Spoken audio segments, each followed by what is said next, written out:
하나님 말씀 로마서 12장 1절 2절 같이 합독하시도록 하겠습니다. 그러므로 형제들아 내가 하나님의 모든 자비하심으로 너희를 권하노니 너희 몸을 하나님이 기뻐하시는 거룩한 산제물로 드리라. 이는 너희가 드릴 영적 예배니라. 너희는 이 세대를 본받지 말고 오직 마음을 새롭게 함으로 변화를 받아 하나님의 선하시고 기뻐하시고 온전하신 뜻이 무엇인지 분별하도록 하라. 아멘. 광고 시간에 말씀드린 것처럼 이제 다음 주일은 이 종교개혁 주일로 이렇게 지키고 있습니다.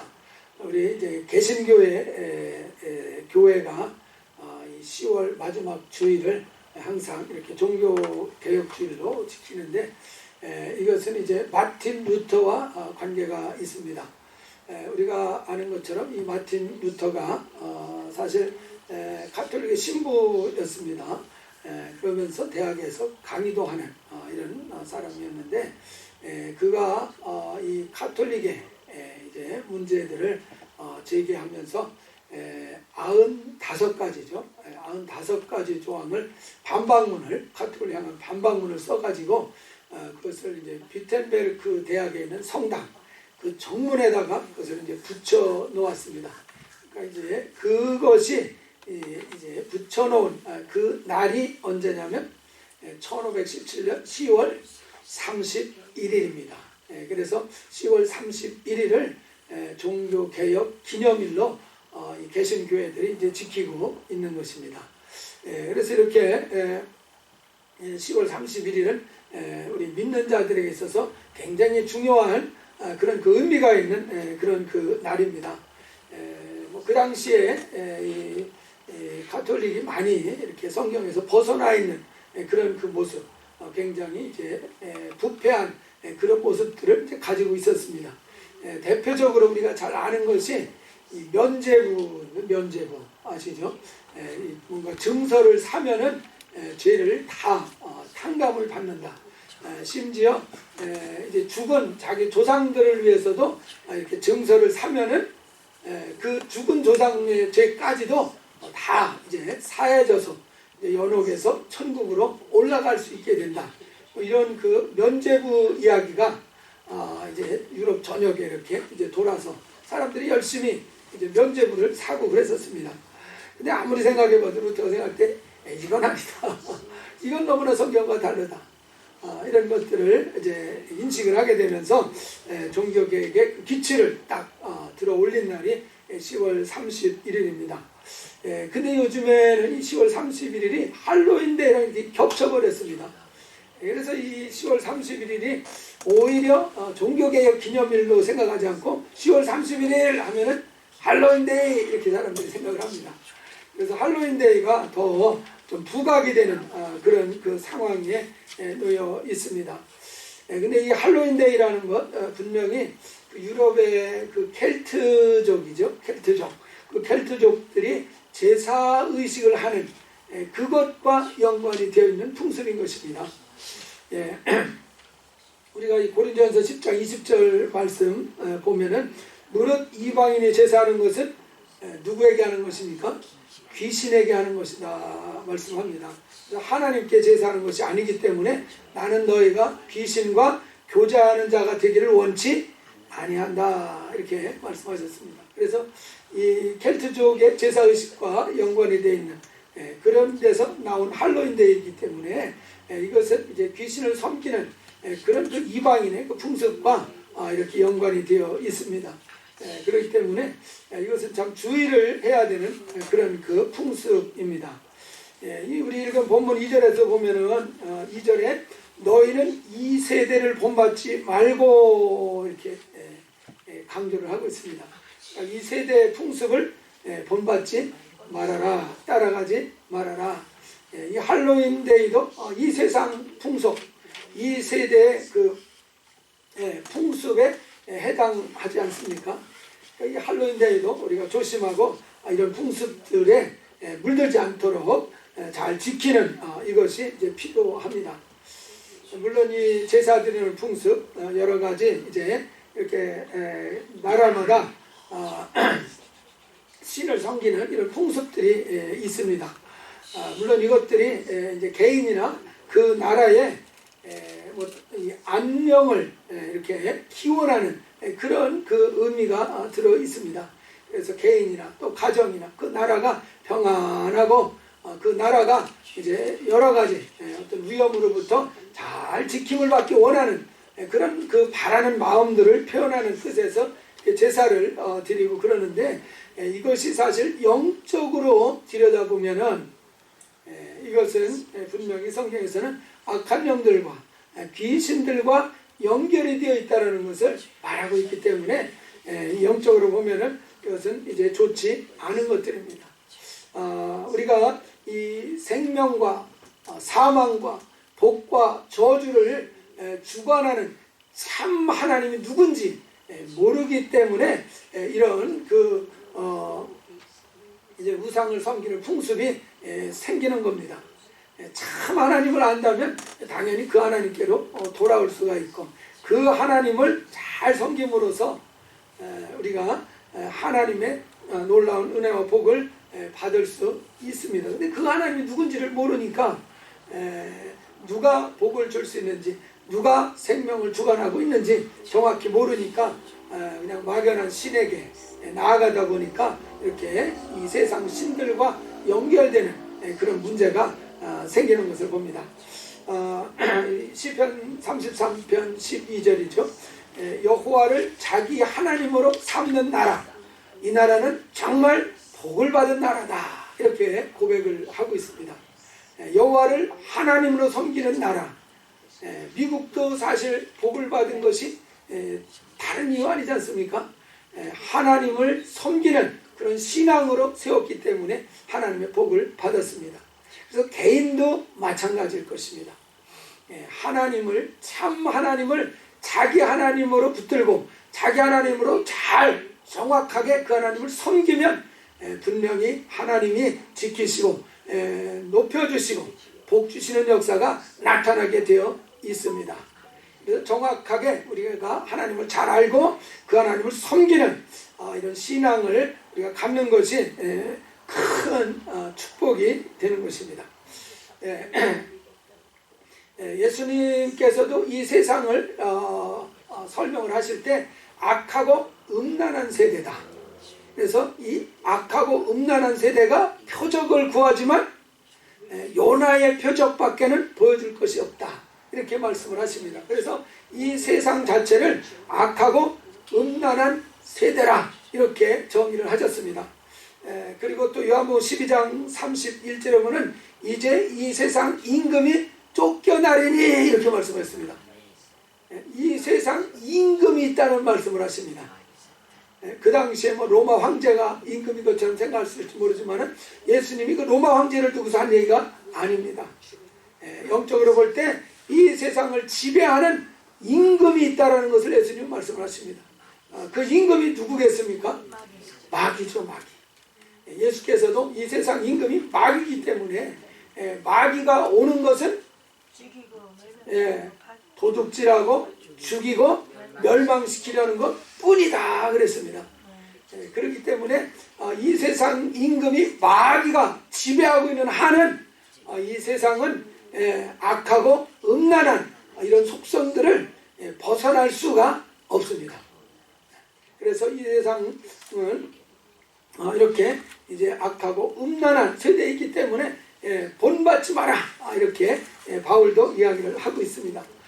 베드로가 오순절날 성령 충만함을 받고 오순절날 처음 설교를 합니다. 그때도 베드로가 이 세대를 표현할 때 이 패역한 세대에서 구원을 받아라, 이렇게 이야기를 했습니다. 그러니까 베드로가 볼 때도 이 세대, 그 당시의 세대를 패역한 세대다, 아주 썩은 그런 그 세대다, 이렇게 증거를 했습니다. 베드로가 왜 그렇게 표현을 했을 것 같습니까? 베드로는 분명히 알고 있어요. 예수가 하나님의 아들이시고 그리스도시고 의인이라는 사실을 분명히 베드로는 알고 있어요. 그러면은 정말 그 의인을 알아보고 그 의인을 존중하고 그 의인을 정말 잘 따라가야지 정상일 텐데 그 의인을 이 세상이 어떻게 합니까? 잡아서 죽여버렸습니다. 그러니까 이 세상은 의인을 잡아 죽이는 세상, 그렇기 때문에 이 세상은 불의하고 패역한 그런 그 세상이라고 베드로가 표현을 한 것 같습니다. 그래서 성경은 이 세상을 대해서 이렇게 부정적인 표현들을 쓰고 있습니다. 그래서 이렇게 본받을 그런 대상이 되지 못하는 것이 이 세상 풍습이라는 것을 증거해주고 있는 것입니다. 그래서 우리가 이 세상을 본받지 않는다면 무엇을 본받아야 되겠습니까? 이 2절에서 계속해서 말씀을 합니다. 우리가 본받을 대상은 누구냐? 이 세상이 아니고 오직 마음을 새롭게 함으로 변화를 받아서 하나님의 선하시고 기뻐하시고 온전하신 뜻이 무엇인지 분별하도록 하라. 그러니까 우리가 본받아야 될 대상은 간단히 말하면 하나님의 뜻이라는 것입니다. 하나님을 본받아야 된다. 하나님의 아들 예수 그리스도를 본받아야 된다. 이것을 증거해 주었습니다. 그래서 우리는 이 세상을 본받을 것이 아니라 예수를 본받자. 하나님의 뜻을 우리가 본받아서 따라가는 이런 그 삶을 살아가자. 이렇게 증거해 주시고 있습니다. 이렇게 하나님의 뜻을, 하나님을 본받아가기 위해서는 준비할 것이 한 가지가 필요하다는 것을 여기에서 언급을 했습니다. 뭐냐면은 오직 마음을 어떻게 합니까? 새롭게 하므라 그랬습니다. 마음을 새롭게 해라. 마음을 새롭게 해라. 이 마음을 새롭게 한다는 것, 이거 조금 잘 이해할 필요가 있는데, 이 보통 헬라어로 마음이라고 할 때는 카르디아라는 단어를 씁니다. 근데 여기에서는 마음이라는 단어가 어떤 헬라어가 쓰냐면 누스라는 단어가 쓰였습니다. 그래서 같은 마음이라고 번역이 되어 있지만은 헬라어로는 조금 구분이 되어 있는 것입니다. 그래서 카르디아와 누스가 좀 다른데 어떻게 다르냐? 그냥 간단하게 설명을 한다 그러면은 우리의 그 혼은 인격체인데 그 인격의 세 가지 요소가 있습니다. 지식과 감정과 의지, mind, heart, will. 이 세 가지를 가지고 있는 것이 인격체다. 이렇게 얘기를 합니다. 그리고 이 인격체를 가르쳐서 마음이라고 이렇게 전체를 표현을 한다 그러면 우리의 마음 안에 지식도 있고 감정도 있고 의지가 이렇게 있어서 이 마음의 구성 요소를 지식, 감정, 의지로 이렇게 구분을 할 수가 있습니다. 근데 이 지식, 감정, 의지를 다 포함한 마음을 카르디아라고 이렇게 부른다 그러면은 이 누스에 해당하는 것은 지식에 해당하는 것입니다. 이성, 어떤 이해하는 그런 능력이 있지 않습니까? 그래서 카르디아는 전체 마음을 의미하는 것이라면 이 누스라고 하는 것은 마음의 지정의 중에 지식적인 요소, 의식적으로 깨닫고 파악하는 그런 지식적인 요소를 누스라고 이렇게 부르는 것입니다. 그러니까 마음을 새롭게 함으로, 그 말은 우리의 지식의 영역을 새롭게 함으로 변화를 받아라, 이렇게 말하는 것입니다. 그러니까 우리가 변화를 받는 것, 그것은 바로 우리의 지식의 영역을 새롭게 하는 것이다. 바로 그것을 통해서 우리가 변화를 받는다, 이렇게 설명을 하신 것입니다. 그렇기 때문에 우리가 이렇게 지식이 변화가 되는 것, 가장 좋은 방법이 뭐겠습니까? 우리의 지식을 변화시키는 방법, 가장 좋은 것이 뭐겠습니까? 바이블 스터디인 것입니다. 공부를 하는 게 지식을 쌓고 내 지식을 새롭게 하는 가장 쉽고도 좋은 방법 아니겠습니까? 그래서 여러분, 마음이 변화를 받기 싶으면 무엇을 열심히 하시면 되느냐? 성경 공부를 열심히 하시면 됩니다. 큐티도 열심히 하시고 묵상도 열심히 하시고, 그래서 가장 기본적인 것이 바이블 스터디인 것입니다. 그래서 여러분, 점심 식사하신 다음에 뭐 길지도 않지 않습니까? 20분 성경 공부하는 일에 다 참여를 하셔서 마음을 새롭게 하시는 역사가 나타나기를 바랍니다. 이게 굉장히 이 바이블 스터디가 중요한 것입니다. 내 마음을 변화시킬 수 있는, 그런 중요한 수단이 되기 때문에 그렇습니다. 그래서 우리가 이 마음을 변화시키는 방법, 중요한 툴이 이 바이블 스터디입니다. 에베소 4장 23절에도 보면은 오직 너희 심령이 새롭게 되어 이런 표현이 나옵니다. 옛사람을 벗어버리고 오직 너희 심령을 새롭게 만들어서 새 사람을 입어라 이렇게 말합니다. 요즘에 저희 교회에서 많이 하는 얘기가 옛사람을 벗어버리고 새 사람을 입어야 된다. 그 얘기를 많이 우리가 하고 있지 않습니까? 어떻게 옛사람 벗어버리고 새 사람을 입습니까? 여기에서도 너희 심령이 새롭게 되어야 된다. 너희 심령을 새롭게 만들어라 이렇게 말합니다. 여기서 말하는 심령도 카르디아가 아니고 누스입니다. 누스. 그러니까 누스를 바꾸라 이 말을 많이 하고 있는 것입니다. 마음을 바꿔라 하는 그 얘기인데 그 마음 중에서 지식의 영역 이것을 변화시켜라. 그럼으로써 옛사람을 벗어버리고 새 사람을 입는 그런 역사가 일어난다 이렇게 가르쳐주는 것입니다. 그래서 우리가 이 마음을 변화시키는 방법 이것은 우리의 그 지식의 요소 이 영역을 바꿔주는 이것을 통해서 이루어진다는 것을 잘 기억하시기 바랍니다. 우리가 이 하나님의 뜻을 잘 따라가야 되는 것이 아주 중요하다는 것을 이 마태복음 7장 21절에서 알려주겠습니다. 나더러 주여 주여 하는 자마다 다 천국에 들어갈 것이 아니다. 다만 하늘에 계신 내 아버지의 뭡니까? 뜻대로 행하는 자라야 천국에 들어갈 것이다 말씀하셨습니다. 예수님 보고 주여 주여 하는 사람이 무조건 다 천국에 들어가는 것은 아니다. 바로 하나님 아버지의 뜻을 알고 그 뜻대로 행동하는 사람 이 사람이어야 천국에 들어간다. 그래서 주님께서 이 마태복음 7장에서 많은 사람이 예수님 보고 주여 주여 했지만은 예수님이 나는 너를 모른다 이렇게 부인할 사람들이 아주 많이 있다는 것에 대해서 지적을 하셨습니다. 여러분 어떻습니까? 여러분 하나님의 뜻이 무엇인지 분명히 아시고 그 뜻대로 잘 살아가시는 것이 내 구원과 확실하게 연관이 있다는 사실을 기억하시기 바랍니다. 그래서 하나님의 뜻을 아는 것 이것이 매우 중요합니다. 예수님께서 이 겟세마네 동산에서 기도하셨습니다. 정말 땀방울이 핏방울이 되도록 기도한다는 것은 정말 힘을 다해서 마음을 다해서 목숨을 다해서 기도하는 거 아닙니까? 그렇게 기도할 때 그 기도한 내용이 무엇이었습니까? 내 원대로 마옵시고 아버지의 원대로 아버지의 뜻대로 되게 해주시옵소서. 그러니까 아버지의 뜻대로 이제 되기를 원한다 하는 그 기도를 하는데 이렇게 온 힘을 다 기울여서 기도하고 부르짖는 그런 그 기도를 하시고 계십니다. 그러니까 하나님의 뜻을 얼마나 예수님이 소중히 여기셨나. 정말 자기 목숨보다도 하나님의 뜻을 더 귀중히 여겼다는 사실을 이 기도를 통해서 분명하게 보여주고 계십니다. 그래서 이렇게 하나님의 뜻을 참 소중히 여기는 이런 그 본을 보여주신 것입니다. 이렇게 하나님 아버지의 뜻을 따라서 그분이 나아가셨기 때문에 그 부활의 영광 가운데 들어가실 수 있으셨습니다. 그래서 우리가 아버지 하나님의 뜻대로 행함으로써 우리도 정말 이 부활의 영광까지 다 나가실 수 있기를 주의 이름으로 축원합니다. 축원합니다. 이 부활의 영광에 못 들어가면은 참 믿는 사람으로서 평생을 믿었는데 그 믿음의 최종적인 열매를 따지 못하는 상황이 되어버리고 맙니다.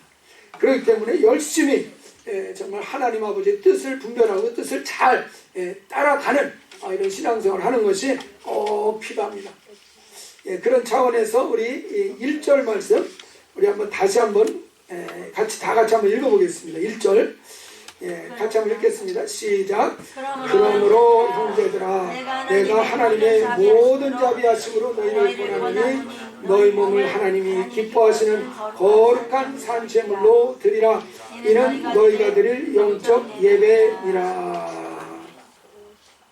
바울이 한 가지를 간곡하게 간절하게 권면하는 내용이 나오고 있습니다. 특별히 바울이 여기서는 권한다 이렇게 말했습니다. 명령하는 것이 아니라 권면한다 이런 표현을 썼습니다. 왜 그러냐면 이 영역만큼은 개인의 의지를 초월할 수 없다. 초월할 수 없다. 이 몸이라고 하는 것, 이것은 내게 맡겨진 재산입니다. 그렇기 때문에 내가 관리하는 그런 관리자의 위치에 분명히 있습니다. 그래서 내 의지대로 이것을 관리하고 사용할 수 있는 자격이 있고 권리가 있는 상황인 것입니다. 그렇기 때문에 무조건 강제로 나의 몸을 뺏을 수는 없다는 것입니다. 그래서 내가 의지를 동원해서 동의를 하고 그리고 내가 내 몸을 어떻게 이제 다루느냐, 이것은 내 의지가 작용을 해야 될 영역이기 때문에 여기에서 권면한다고 그랬습니다. 이 권면한 내용이 뭡니까? 너희 몸을 거룩한 산제물로 드려라 이런 것입니다. 권면하는 내용, 내 몸을 제물로 드려라. 내 몸을 하나님께 제물로 드려라. 이렇게 간절하게 권면을 하고 있습니다. 왜 그러냐? 하나님이 기뻐하시기 때문이다. 하나님의 간절한 뜻이기 때문이다. 이렇게 덧붙여 놓고 있습니다. 그래서 하나님이 기뻐하시기 때문에 이렇게 산제물로 너를 드려라. 산제물로 내 몸을 드리는 그 구체적인 방법은 예배를 드리는 것입니다. 우리가 지금 이렇게 와서 예배를 드리는 것이 이제 우리의 몸을 제물로 하나님께 드릴 수 있는 그런 일을 하고 있는 것입니다. 그래서 예배의 핵심은 무엇이냐? 내 몸을 주님께 올려드리는 것입니다. 그래서 기도를 통해서 내 몸을 주님께 올려드립니다 하고 직접적으로 우리가 고백할 수 있습니다. 찬양의 가사를 통해서 내 몸이 주님의 것이라는 것을 인정하고 시인하는 그런 일을 할 수가 있습니다. 헌물을 드리는 것을 통해서도 내 몸을 주님 앞에 올려드립니다. 정말 이 물질이라는 것이 내 육체를 정말 땀을 흘려서 육체를 힘써서 사용을 해서 내전에 이런 열매가 아닙니까? 이 열매를 물질을 드림으로써 내 몸을 하나님께 드린다는 그런 의미를 또 나타낼 수가 있을 것입니다. 그래서 이렇게 예배의 그 핵심은 내 몸을 번제로 드리는 것. 아브라함이 자기 아들 이삭을 번제로 드렸습니다. 이 참 놀라운 정말 제사 아니겠습니까? 하나님이 정말 관심이 집중되는 그런 제사였습니다. 그래서 우리도 내 몸을 하나님께 내놓는 이런 그 예배를 드리는, 이런 고백을 드리는 예배라고 한다면은 아브라함이 드렸던, 이삭을 번제로 드렸던 그 예배를 받으시듯이 우리 예배도 그렇게 주님이 받아주실 줄 믿으시기 바랍니다. 그 하나님이 아브라함의 그 예배를 정말 즐거이 기꺼이 연락하시는 것처럼 우리도 내 몸을 하나님 앞에 산제물로 내어드립니다. 주님, 내 몸을 받으시옵소서. 주님의 것으로, 주님의 소유로 삼으소서 하고서 내 몸을 딱 주님 앞에 내어드리는 이런 그 예배를 드린다고 하면은 놀랍게 하나님이 관심을 가지시고 정말 기쁘게 그 예배를 연락하실 수밖에 없을 것입니다. 이렇게 하나님 앞에 우리 몸을 올려드리면은 하나님이 우리의 몸을 무엇으로 쓰시겠습니까? 우리 몸을 가져다가 뭐죠? 그 달라버리 시키겠습니까? 그것이 아니고 고린도전서 3장 16절에 보면 너희는 너희가 하나님의 성전인 것과 하나님의 성령이 너희 안에 계시는 것을 알지 못하느냐. 그래서 우리의 몸을 하나님은 무엇으로 쓰기 원하시냐면 자기의 집으로 쓰시기를 원하십니다. 하나님의 성령을 부어서 성령의 전으로 성령의 집으로 만드시기를 원하십니다.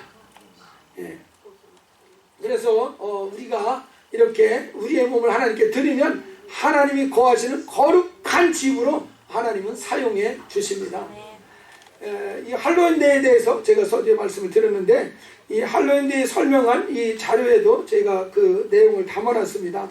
이 할로윈데이 때 아이들에게 이 할로윈 복장을, 이 커스튬을 다 입히고 그러는데 이것에 대해서 이 사탄교회에 아주 고위 성직자였던 사람이 회개하고 예수를 믿은 사람이 있는데 바로 존 라미네즈라는 사람이 있습니다. 이 사람이 사탄교회 깊이 관여했었기 때문에 이런 그 할로윈데이의 그 의식에 대해서 잘 알고 있는 것입니다. 그래서 한 얘기인데 그대로 제가 옮겨드리면 우리는 사탄 의식을 행한다거나 인간 회생의 의식을 하지 않기 때문에 안전하다고 생각한다. 그러니까 자기가 어떤 사탄 의식에 참여한 적이 없고 그리고 뭐 사람을 죽여서 인신제사 드리는 이런 일을 한 적은 없기 때문에 우리가 뭐 별로 사단과 관계하지 않은 것처럼 생각하는데 그렇지 않다. 당신이 할로윈 복장을 하는 순간에 사탄이 당신을 소유한다는 사실을 아는가? 이렇게 반문하고 있습니다.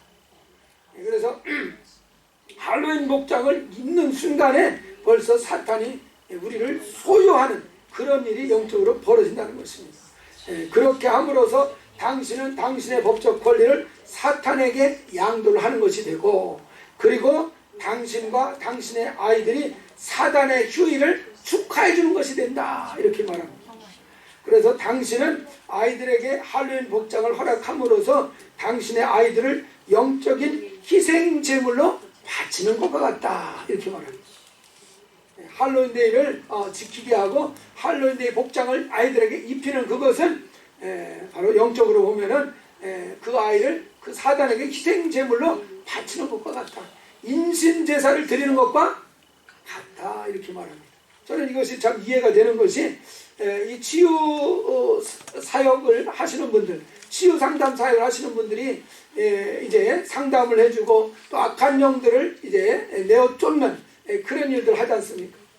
이 악한 영들을 내어 쫓을 때 악한 영들이 나가지 않고 이제 그 사람에게 계속 머물러 있으려고 하는데 그럴 때 보면은 이 자기가 이 사람에게 머물 권리 주장을 한다는 것입니다. 이 귀신들이 안 나가고 권리 주장을 한다는 것입니다. 나는 이 집에 있으면서 이 사람을 아프게 하고 이 사람을 이제 괴롭힐 권리가 있다. 이 권리 주장을 한다는 것이. 그 권리 주장하는 근거 중에 하나가 절에 가서 옛날에 그런 거 많이 했지 않습니까? 부모님들이 절에 가서 자기 가족들의 이름을 절에다가 올려놓는 경우가 있습니다. 기와장에다가 이렇게 이렇게 기와장을 도네이션을 하면서 거기에 이름을 다 새겨주고 그러지 않습니까? 그러면 자기 이름도 쓰고 자식들 이름 쓰고 그래서 부처님이 좀 보호해달라고 그 이름을 절에다가 올려놓는 경우가 있습니다. 그런 경우에도 그것을 근거로 해서 약한 영들이 그 사람에게서 안 나가려고 버티는 그런 근거로 삼단 얘기를 많이 들었습니다.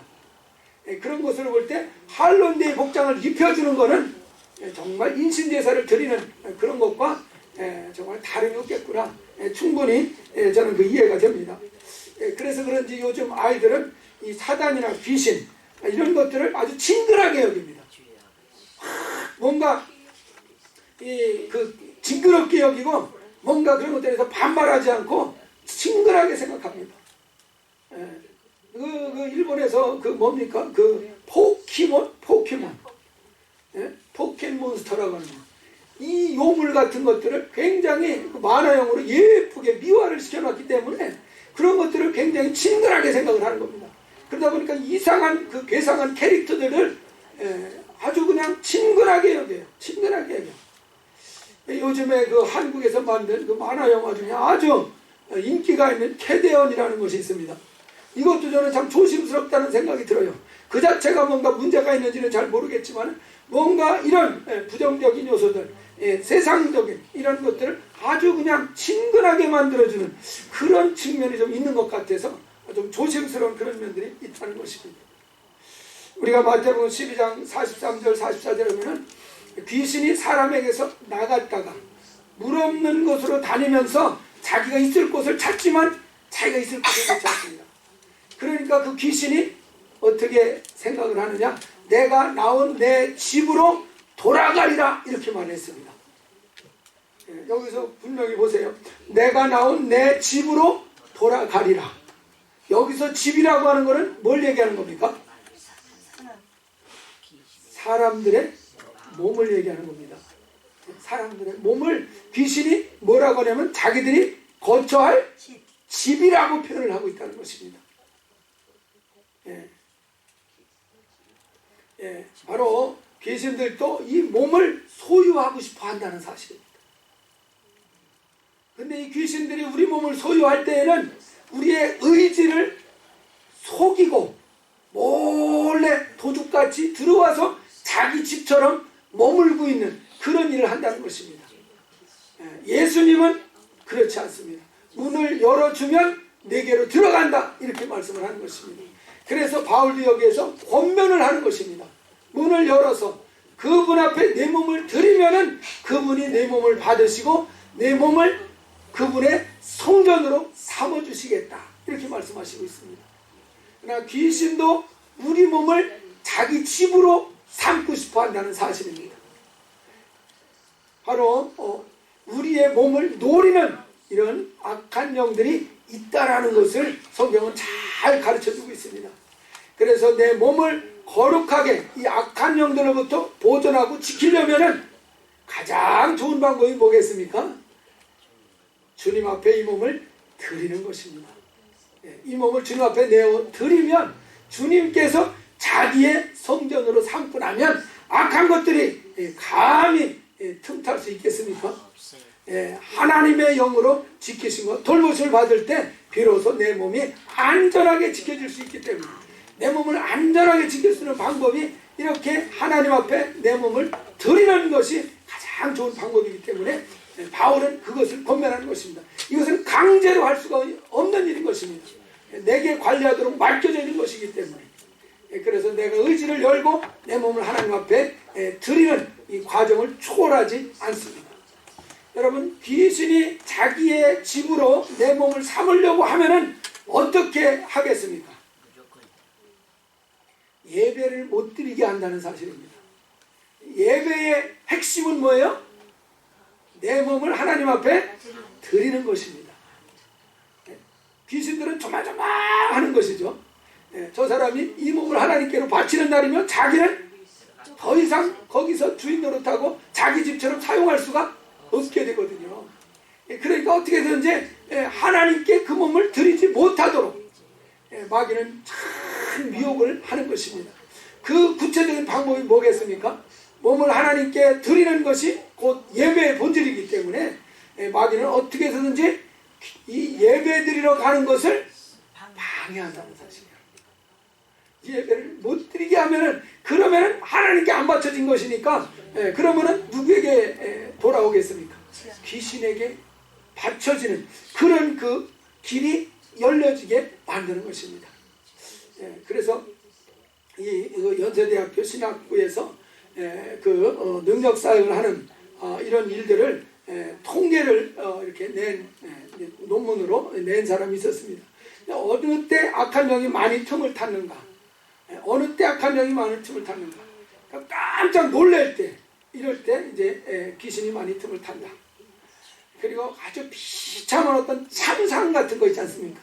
그런 것들을 눈으로 목격할 때 막 몸소리를 치지 않습니까? 그럴 때 악한 영이 많이 들어간다. 그러면서 또 하나 중요한 악한 영이 들어가는 통로가 되는 것이 뭐냐면 믿는 자들이 예배를 안 갈 때, 이런저런 이유로 예배를 안 갈 때 악한 영이 들어가는 경우가 많이 통계적으로 나와 있습니다. 그래서 어떻게든지 이 악한 영은 우리 몸을 자기 전으로, 자기 집으로 삼으려고 아주 애를 쓰는 것입니다. 그 자기 전으로 삼기 위해서는 어떻게든지 하나님께 자기 몸을 드리지 못하게 만들어야 되는 것입니다. 그래야 자기들 집을 삼을 수가 있으니까. 그것을 자기 집으로 삼기 위해서 귀신들이 어떻게든지 예배를 못 드리게, 예배 왔어도 몸만은 네가 드리지 말아라. 네 인생은 너의 것이다. 내 인생은 나의 것이다. 그러니까 너를 하나님 앞에 드리지 말고 그냥 네 것이라고 생각하고 있어라. 네 것이라고 네가 가지고 있어라. 그렇게 이제 예배를 방해를 하는 것입니다. 그렇기 때문에 우리가 이러한 정말 원수들의 유혹을 떨쳐버리고 내 몸은 이제 주님 앞에 드리겠습니다. 주님 것입니다. 그냥 탁 주님 앞에 내어 놓으시는 결단이 있기를 주의 이름으로 부탁합니다. 아멘. 이렇게 예배 때마다 결단을 하는 것입니다.